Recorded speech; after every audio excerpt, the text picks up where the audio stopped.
Praise the Lord. கிறிஸ்துவுக்குள் மிகவும் பிரியமானவர்களே, உங்கள் அனைவருக்கும் இயேசு கிறிஸ்துவின் இனிய நாமத்தில் என்னுடைய அன்பின் வாழ்த்துக்கள். ஆமென். இந்த நாட்களிலே நாம் செய்கிற ஒவ்வொரு கிரியைகளுக்கும் கர்த்தர் பலன் தருகிறவராயிருக்கிறார். நம்மால் இயன்ற காரியங்களை நாம் கர்த்தருக்காக செய்யும் போது நிச்சயமாகவே கர்த்தர் மேன்மேலும் நம்மை ஆசீர்வதிப்பார். வாசிப்போம். இன்னைக்கு தியானத்திற்காக ஒரு வேத வசனத்தை வாசிப்போம். மார்க்கு எழுதின சுவிசேஷம் 14ஆம் அதிகாரம் அதனுடைய 8வது வசனம். இவள் தன்னால் இயன்றதை செய்தாள். நான் அடக்கம் பண்ணுவதற்கு எத்தனமாக என் சரீரத்தில் தைலம் பூச முந்திக் கொண்டாள். ஆமென். In English, Mark chapter 14 verse 8. She did what she could. She poured perfume on my body beforehand to prepare for my burial. ஆமென். இயேசு சொல்கிறார், இவள் தன்னால் இயன்றதை செய்தாள். இங்கே ஒரு ஸ்திரீ தன்னால் இயன்ற ஒரு காரியத்தை இயேசுவுக்காக செய்கிறார். அதை இயேசு சீஷர்களிடத்திலே சாட்சியாக பேசுகிறார். ஆமென். அப்போ ஒரு ஸ்திரீயானாலோ ஒரு புருஷனானாலோ நமக்கு இயன்ற காரியங்களை தேவனுக்காக நமக்கு செய்ய முடியும். இந்த உலகத்துல நம்ம பார்க்கும்போது நம்மால் இயன்ற ஒரு சில காரியங்களை நம்மால் இயன்றதை நம்முடைய கணவருக்காக, நம்முடைய மனைவிக்காக, நம்முடைய பிள்ளைகளுக்காக, நம்முடைய உறவினர்களுக்காக, இல்லாட்டா ஆமையோட சொசைட்டிக்காக, ஆமை சர்ச்சுக்காக, தேசத்திற்காக செய்யணும்னு நமக்கு ஆசை இருக்கிறது. நம்ம செஞ்சுட்டு தான் இருக்கிறோம். நம்மால் இயன்ற காரியங்களை நம்ம செய்கிறோம். அது போலவே அதை விட எவ்வளவு மிகவும் முக்கியமான காரியம் நம்ம தேவனுக்காக செய்கிறது. அவன் தேவன் பெருசா நம்ம எடுத்து எதுவுமே கேட்கல. நம்மால் இயன்றதை கர்த்தர் நமக்கு கிருபை கொடுத்திருக்கிறார், பலனை தந்திருக்கிறார், அபிஷேகத்தை தந்திருக்கிறார். ஹல்லேலூயா. நம்மால் இயன்ற காரியங்களை நாம் அவருக்காக செய்யும் போது நிச்சயமாகவே கர்த்தர் நம்ம பிரியமாயிருப்பார். அவர் நம்மை அதிகமாக ஆசீர்வதிப்பார். இந்த ஒரு ஸ்திரீ தன்னால் இயன்றதை செய்தார். அவர் என்ன செய்திருக்கிறார்? 1ஆம் வசனத்திலே அவர் பெத்தானியாவில் குஷ்டரோகி இருந்த சீமோன் வீட்டிலே போஜன பந்தி இருக்கையில் ஒரு ஸ்திரீ வெளியேறப்பட்ட நலகம் என்னும் உத்தம தைலம் உள்ள வெள்ளைக்கல் பரணியை கொண்டு வந்து அதை உடைத்து அந்த தைலத்தை அவர் சிறுசின் மேல் ஊற்றினாள். ஆமென். அந்த ஸ்திரீ செய்த காரியம் வெளியேறப்பட்ட உத்தம தைலத்தை அவள் கொண்டு வருகிறாள். ஹல்லேலூயா. அது வெள்ளைக்கல் பரணியில இருந்தது. அதை உடைக்கிறாள். ஆமென். அப்போ அவ்வளவு புதுசான ஒரு காரியத்தை, வெளியேறப்பட்ட காரியத்தை இயேசுவுக்கு முன்பாக கொண்டு வந்து அதை உடைத்து அப்படியே அந்த தைலத்தை இயேசுவின் சிரசின் மேல் ஊற்றினாள். ஹல்லேலூயா.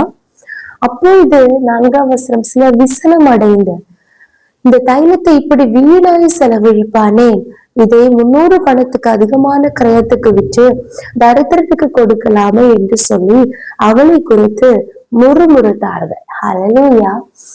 நாம கர்த்தருக்காக எதையாவது செய்யும் போது மட்டும்தான் நம்மை குறித்து மற்றவங்களுக்கு விசனம் வரும், கேள்விகள் எழும்பும். தங்களுக்குள்ளே முறுமுறுப்பெல்லாம் வரும். நம்மளும் கர்த்தருக்காக எதையும் செய்யாம அப்படியே நம்ம காரியங்களை மட்டும் நம்ம கவனித்து நார்மலா நம்ம வாழ்ந்துட்டே இருந்தா எந்த பிரச்சனையுமே இல்லை. ஒரு நார்மலான வாழ்க்கையில இருந்து மாறி கொஞ்சம் கர்த்தருக்காக எதையாவது செய்ய வேண்டும் என்ற ஏக்கத்தோட நம்ம வித்தியாசமாக தேவனுக்காக ஒரு சில காரியங்களை செய்யும் போதுதான் மனுஷர்களுக்கு விசனங்கள் வரும், கொஞ்சம் கஷ்டங்கள் வரும், முறுமுறுப்புகள் வரும். ஆனா அவங்க செய்ய மாட்டாங்க. சொல்றாங்க, தரித்திரருக்கு கொடுக்கலாமே. அப்ப இயேசு யாரு? தரித்திரரை விடும் சின்னவரா? ஹல்லேலூயா. இயேசு யாரு? அவர் பிதாவின் அவன் ஒரே பேரான குமாரன், நமக்காக பூமியில வந்தவர். அவருக்கு இந்த பூமியில நமக்கு எந்த கனமும் கொடுக்க வேண்டிய அவசியம் இல்லையா? ஹல்லேலூயா. ஆனால் இயேசு என்ன சொன்னார்? 6ஆம் வசனம், இயேசு அவர்களை நோக்கி, அவளை விட்டு விடுங்கள், ஏன் அவளை தொந்தரவு படுத்துகிறீர்கள்? என்னிடத்தில் நற்கிரியை செய்திருக்கிறார். நம்ம நற்கிரி என்று சொல்லும் போது நம்ம தரித்திரத்துக்கு கொடுக்கிறது, ஒருவரை அறியாமல் இன்னொருவருக்கு உதவி செய்கிறது, நல்ல காரியங்களை ஏழைகளுக்கு கொடுக்கிறது தான் நற்கிரியை. அப்படிதான் உத்தம நீதிமொழிகள்லையும் சுவிசேஷங்கள் எல்லாம் நம்ம பார்க்கிறோம். அது உண்மைதான். ஆனால் இயேசுவுக்கு முதலாவது நம்ம நற்கிரியை செய்ய வேண்டும். நம்மால் எந்த காரியங்களும் முதலாவதாக தேவனுடைய நாம மகிமைக்காக நம்ம செய்ய வேண்டும். அதன் பிறகுதான் உலக மனுஷர், அதன் பிறகுதான் தரித்திரர், அதன் பிறகுதான் ஏழைகள். ஹல்லேலூயா. முதலாவது நமக்காக ஜீவன் அந்த இயேசுவுக்காக நம்ம என்ன செய்கிறோம்? ஹல்லேலூயா. அவர் நம்மிடத்துல இருந்து எதையும் எதிர்பார்த்தல்ல நமக்கு இந்த ரட்சிப்பை தந்தது, நமக்கு இந்த அமேஸ்தோத்திர ஆசீர்வாதங்களை தந்தது. அவன் நிச்சயமாகவே நம்ம அவருடைய துதியை பிரஸ்தாபப்படுத்தணும், அவருடைய புகழை நம்ம சொல்லி வரணும், அவருடைய நாம மகிமைக்காக நம்மால் எந்த காரியங்களை நம்ம செய்வோம். ஹல்லேலூயா.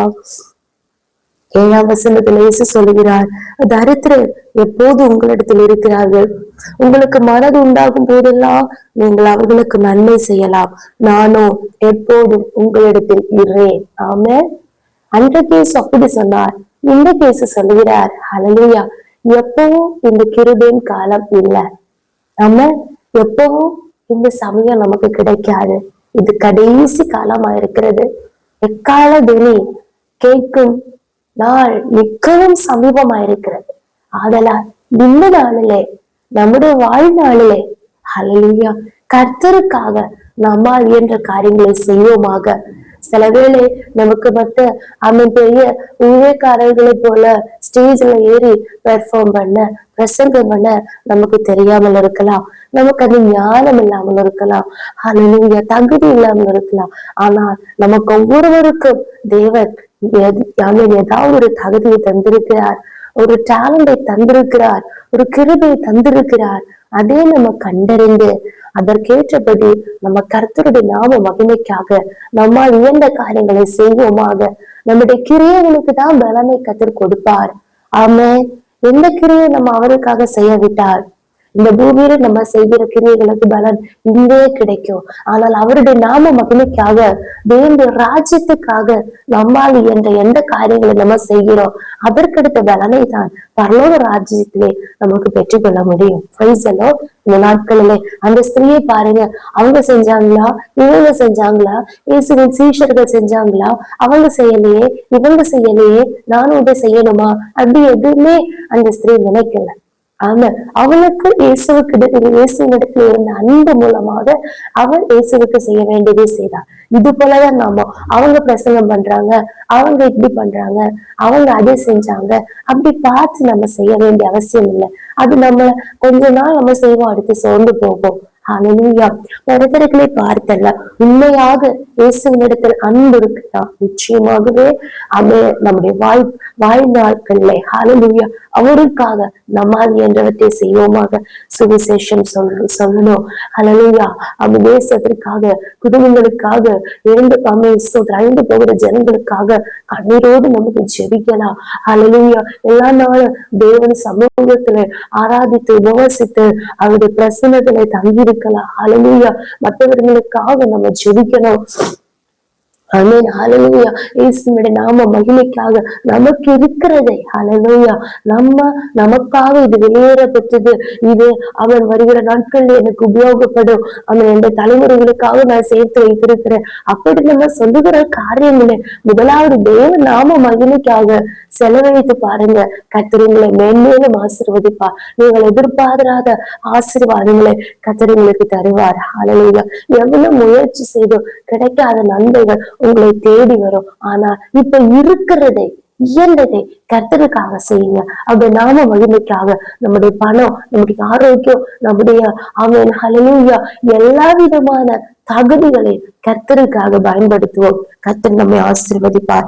இயேசு சொல்கிறார், ஆமென். 9ஆம் வசனம், இந்த சுவிசேஷம் உலகத்தில் எங்கெங்கே பிரசங்கிக்கப்படுமோ அங்கெங்கே இவளை நினைப்பதற்காக இவள் செய்ததும் சொல்லப்படும் என்று மெய்யாகவே உங்களுக்கு சொல்லுகிறேன் என்றார். எவ்வளவு வருஷம் கழிந்தது இப்போ, ஆனா இப்போ கூட எவ்வளவு பேர் அதை பிரசங்கித்து கொண்டு இருக்கிறாங்க. அந்த ஸ்திரீயை பற்றி பாத்தீங்களா? அவங்களுக்கு எந்த பெரிய அந்த தகுதியும் இல்லை, அவங்க எந்த அப்போஸ்தலனும் அல்ல, ஹல்லேலூயா, தீர்க்கதரிசி இல்ல. ஆனா தன்னால் வேண்டதை இயேசுக்காக செய்தார். இன்றைக்கும் அவளை குறித்து நம்ம சொல்லிட்டு இருக்கிறோம். அப்படி என்றால் நம்ம எதை செய்கிறோமோ அதற்கு அடுத்த புகழ் தான் தேவனிடத்திலிருந்து நமக்கு உண்டாகும். நிச்சயமாகவே நம்முடைய தலைவர்களுக்கு, வருங்கால தலைமுறைகளுக்கு மாதிரியாக கர்த்தருக்காக நம்மால் இயன்ற காரியங்களை செய்வோமாக. யாரெல்லாம் மறந்தாலும் நம்ம செய்த நற்கிரியை, நம்ம கர்த்தருக்காக செய்த காரியங்களை மறக்க தேவன் அநீதி உள்ளவர் அல்ல, அவர் நீதி உள்ள தேவனா இருக்கிறார். நிச்சயமாகவே நம்முடைய நீதி சீக்கிரத்துல வெளிப்படும். கர்த்தர் நம்மை மேன்மேலும் ஆசீர்வதிப்பார். ஜெபிப்போம். இயேசுப்பா ஸ்தோத்திரம். எங்களை அளவில்லாமல் நேசித்து வழிநடத்திக்கிற எங்கள் அண்ணன் பரலோக பிதாவே, ஆசீர்வதிக்கிறதுனால இந்த நாளிலே இவர்களுக்கு இந்த வார்த்தைக்காக ஸ்தோத்திரம். ஆமா ஆண்டவரே, இந்த நாட்களிலேயும் இந்த கடைசி காலத்திலே தங்களால் இயல்பு காரியங்களை தேவனுக்காக செய்கிற அநேக ஸ்திரீகள் இருக்கிறாங்க, அநேக தேவனுடைய பிள்ளைகள் இருக்கிறாங்க. அப்பா, அவங்களுக்கு இன்னும் பலப்படுத்துங்க. அநேக கேள்விகள் வரும்போது, அப்பா, மனிதர்கள் வெசனப்படுத்தும் போது, முறுமுறுப்புகள் ஸ்தோத்திரம் நேரிடும் போது தளராம, பதறாம இன்னும் உமக்காக அவர்கள் செயல்பட கர்த்தர் ஒவ்வொருவரையும் பலப்படுத்துங்கப்பா. ஆனால் இதுவரைக்கும் தேவனுடைய நாம மகிமைக்காக எதுவுமே செய்யாத அனைவர் இருக்கிறாங்க. இந்த வசனங்களை கேட்கும் போது ஆண்டவரே, அவர்கள் தங்களை ஒப்பு கொடுத்து அப்பா பூமியில வாழ்கிற நாட்கள் முழுவதும் இயன்ற காரியங்களை தேவ நாம மகிமைக்காக, தேவனுடைய ராஜ்யத்துக்காக செய்ய கர்த்தர் அவர்களுக்கு கிருபை கொடுக்கிறதுக்காக ஸ்தோத்திரம் ஆண்டவரே. நாங்கள் எல்லாரும் மனிதர்களால் புகழப்படுகிறது அல்ல, உம்மாலே புகழப்படணும், உம்மாலே எங்களுக்கு கனம் வரணும். அப்ப நீர் எங்கள் பிரியமா இருக்கணும். அதற்காக எங்களை அர்ப்பணிக்கிறோம், தாழ்த்துகிறோம். எங்களால் இயன்ற காரியங்களை ஒவ்வொரு நாளும் அப்பா உமக்காக செய்து உம்முடைய கர்த்தாவை சாட்சிகளாக இருக்க கர்த்தர்களை உதவி செய்ய தாழ்த்துகிறோம். இயேசுவின் நாமத்தினாலே ஜெபிக்கிறோம். எங்கள் ஜெபத்தை கேளும் நல்ல பிதாவே. ஆமென், ஆமென், ஆமென். May God bless you all.